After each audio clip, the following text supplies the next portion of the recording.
Welcome back to French Elections in History. Today we will be covering the 1871 French legislative election that took place on the 8th of February, 1871. After the Third Republic was declared in Paris's town hall on September 4th, 1870, Paris's political class decided to set up the government of national defense. France was still deeply enthralled in the Franco-Prussian War, and this government would serve as a temporary force to win the war. Several of the leading figures of the government of national defense would go on to play major roles in the Third Republic. Some of these figures included Adolphe Thiers, a former prime minister from the era of the July monarchy and a near-continuous member of parliament since 1830. Jules Grévy, a former commissioner of the government of the Department of Jura and a longtime member of parliament.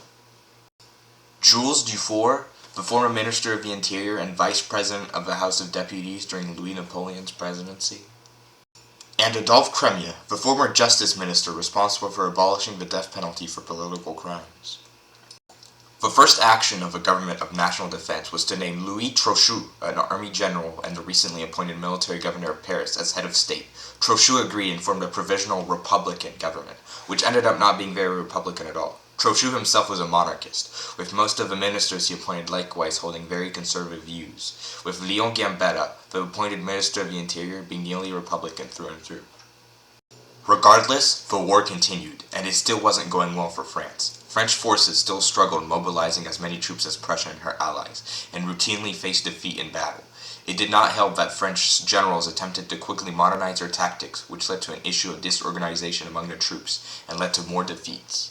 Eventually, the Prussians managed to arrive on the doorstep of Paris and encircled the city. Instead of trying to go in, the Prussians attempted to just force Paris into surrender. While the Prussian soldiers did allow French citizens to leave and to go in, the city still found itself mostly isolated from the rest of the country. This led to chronic issues of starvation, as thousands of Parisians were unable to feed themselves, many resorting to the most desperate of measures to acquire food. Eventually, this became too much, and the government of national defense sued for peace with Prussia, who had now unified with the South German states to form Germany. Both sides met at Versailles to discuss terms. At peace talks, it was agreed that the region of Alsace-Lorraine would be ceded to the new German Empire, which France would now be forced to recognize. It was also agreed that France would pay war reparations, and that until these reparations were paid, German troops would occupy the entirety of northern France, sans the area around Paris. The armistice adopted at Versailles was also to allow for the election of a government with democratic legitimacy that could end the war. At the negotiations, the German Chancellor Otto von Bismarck allowed only 3 measly weeks for the election campaign, which ensured that little campaigning would take place outside of Paris. Overall, there were 2 main players in this election, the monarchists and the republicans. The former was divided between 2 parties, the Orleanists and the Legitimists, their disagreements being on who the legitimate claimant to the French throne was, with the Orleanists supporting the claim of Henry of Orleans, son of Louis Philippe, while the Legitimists supported the claim of Henry of Artois, the grandson of Charles X.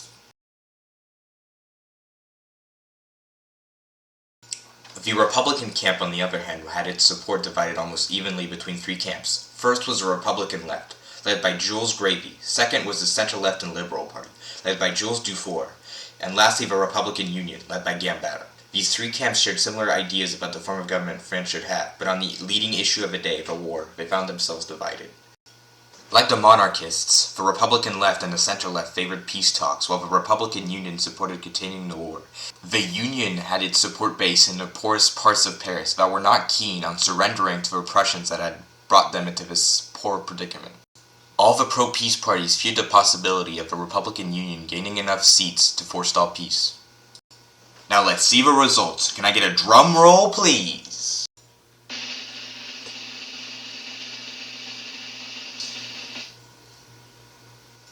In the end, the largest faction ended up being the monarchists, together winning 396 out of 638 seats, more than enough for a majority.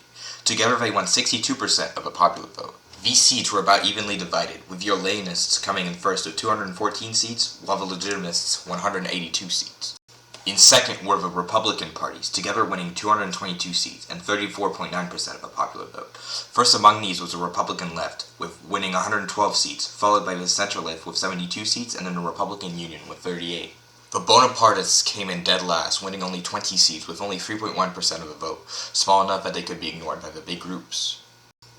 Following the election of his divided parliament, a coalition agreement was reached between the Republicans and the monarchists to decisively bring an end to the war.